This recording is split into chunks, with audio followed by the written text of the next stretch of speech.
I wanted to look at some comics that are a bit more recent, because the other book I'm looking at the moment is from a good few years ago, um, and I saw some of the artwork to this new Witchblade series on a Facebook group. I think one of the image groups, and I thought the art was amazing. That's the cover for issue one. Mark Silvestri, beautiful as usual, incredible.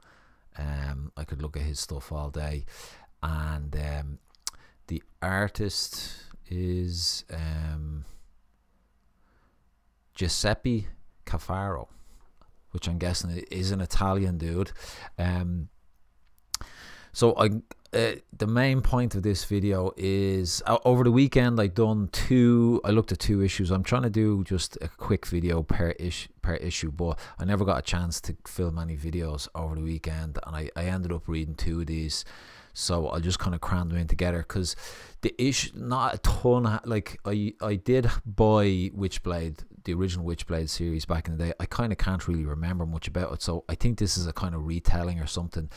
Issue one, there's not a whole lot there in issue one. Essentially, it's Sarah Pezzini who's the cop, and you see where the Witchblade is kind of found in Berlin. It looks like a kind of I guess a dig. There's some kind of dig going on, and it escapes, and it's kind of jumping through different bodies, and it eventually ends up with Sarah Pezzini in New York. It's almost as if it's trying to find her, I think, maybe. And then there's these dudes watching, but essentially, as a first issue goes, there's not I wouldn't say there was anything massive that really was like, oh, I need to read on in this. Like, I thought the other book I'm reading, Once and Future, that had a great issue one, like that kind of just kind of something that happened at the end that wanted me to kind of continue on and read a bit more. But the artwork is really cool in this book. So it's weird. For me, Witchblade, the character was always like just this supermodel, like 10 out of 10. But I find this artist sometimes gives her a really big nose, and there's some really beautiful big nosed women out there, don't get me wrong, but I think for that kind of classic look, it has to be a small nose. And sometimes she kind of has a larger nose, which is fine. It kind of throws me off a bit or something. It's not really the Witchblade character I have in my head, but the art is amazing. And you see here at the end of issue one where she gets the Witchblade costume, and she was kind of doing this undercover ops or whatever.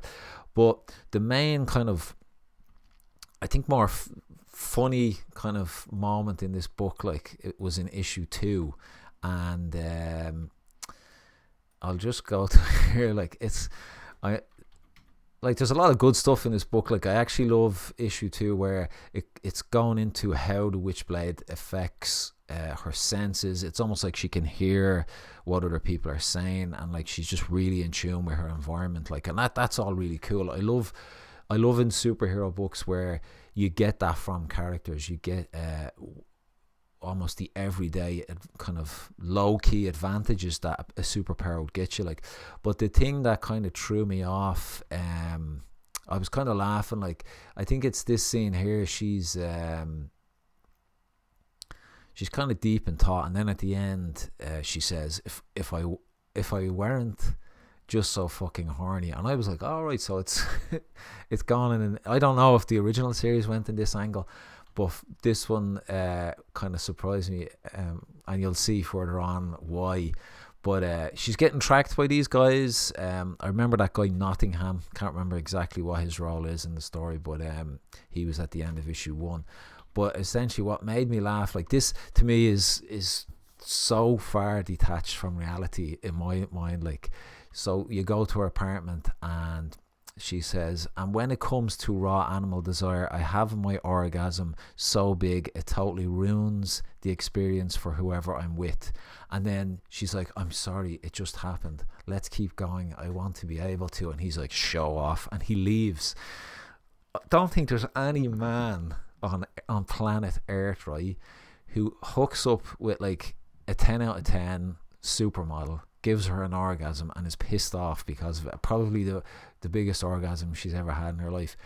I just, like, that's a pure goofy moment for me. Like, I don't know if this has ever happened in reality before, except in the mind of the writer. Like, but look, it's I like to criticize, but not like too badly, and or no, not in a. I don't want to create kind of clickbait, just kind of funny criticisms maybe is probably more what I'm going for. But I just thought that was a bit goofy, like, and there's lots of good stuff in this. Like, it's only 7 issues. I don't know how long this book is going to run for. Like, I think it's a monthly book at the moment. Like, so it's kind of cool because I should be able to catch up and almost follow along with if there's other readers out there, because, you know, comics is a pretty small niche kind of hobby. So maybe I can connect with a few Witchblade fans out there. We'll see. But yeah, issue 1 and 2, pretty good.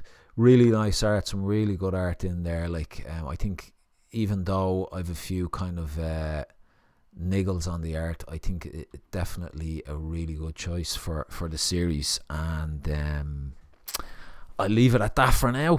Onwards to issue 3 of Witchblade.